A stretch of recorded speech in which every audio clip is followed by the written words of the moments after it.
We are talking Bigfoot Exorcist, and this is directed and written by Donald Farmer from Shark Exorcist fame. And this one stars Jessa Flux from Debbie Does Demons. What's the plot of this one? Plot? What does the plot matter in a movie like this? And there's barely one anyway. Anyway, what do we have? We have this area where there is this apparent Bigfoot sightings, but there is also Satan worshippers out and about doing mischievous things in the woods, and they seemingly have the power to control a Bigfoot-like creature who goes and kills people and then sort of infects other Bigfoot powers or spirits or something into people, a little bit like a virus or a demonic sort of entity to a degree.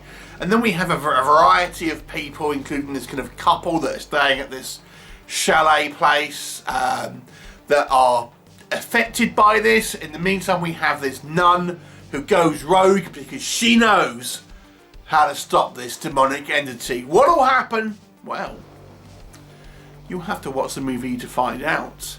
So let's discuss. Now, if you have watched Debbie Does Demons or Shark Exorcist, you probably know what to expect. It is that type of movie. Very low budget, kind of B-movie schlock, made to be a silly movie. I've often used this way to describe movies, but if you have a film that has someone watching a television and they make a kind of clip for like a rubbishy film that they're watching on TV, it looks like that kind of movie within a movie. Is there anything to say in the positive column? You can watch this film and laugh at the silliness. You know, we've got a monster walking around when you see it from like behind. You can literally see like the zipper in the costume. They make no attempt to hide it. This nun's driving around in this car which is covered in bird shit. They haven't bothered to clean it off and things like that. There's lots of stuff you can just go, what the hell?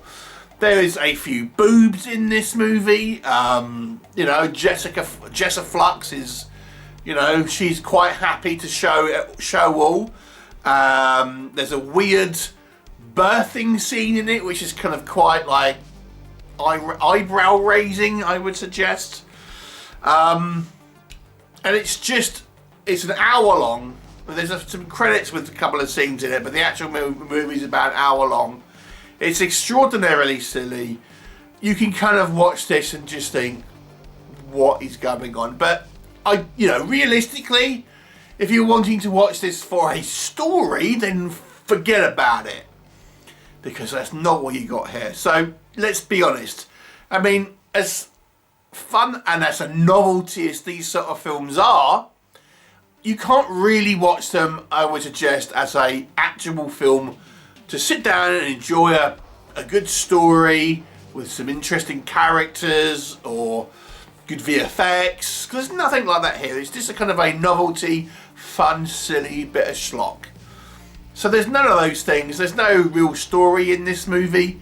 The VFX, as I say, are literally a shop-bought costume with eye holes and a zipper on the back, rubber hands, and that's kind of it. There's no attempt to kind of like try and pretend that it's kind of anything other than that. The Satanists just say like "Hail Satan" or something over and over again, and that's their prayer, just like 2 words. It's it's a very quickly they're wearing rain macs with hoods, funny, rather than these kind of velvet robes with all the ornate stuff on. No, it's rain macs because they've got a hood, you see. It's nonsensical. It's just a kind of a one scene lurches to another. There's certain transitions the way you'll see. For example, there's a scene with Jessica Flux in a chalet, then literally it cuts and then she's like outside running away, and it's just like, what is this? There's so little attention to detail on these sort of things. It looks like it's just made, banged out, over a weekend with a few friends, and that's kind of it.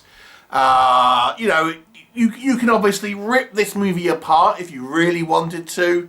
You know, the acting, the production value, the kind of the editing, the technical shaky cam, and all of that. Yes, everything is there. I mean, I'm sure you don't need me to tell you to list every single thing that is going to be wrong with this movie. It's all going to be there. You know, if you're going to want to watch something like this, it's you know, it's just a novelty, silly movie. Is the way to kind of look at it. Has it got some entertainment value? I suppose, if you don't mind that sort of thing. Is it a legitimately good movie in any way? No, and it's not really trying to be honest. But that being said, let's give this one a 3 out of 10. I can't really say it has much value to watching this, outside of, yeah, just silliness. Have you seen it? What did you think of it? Please do leave me a comment and I'll look forward to seeing you next time.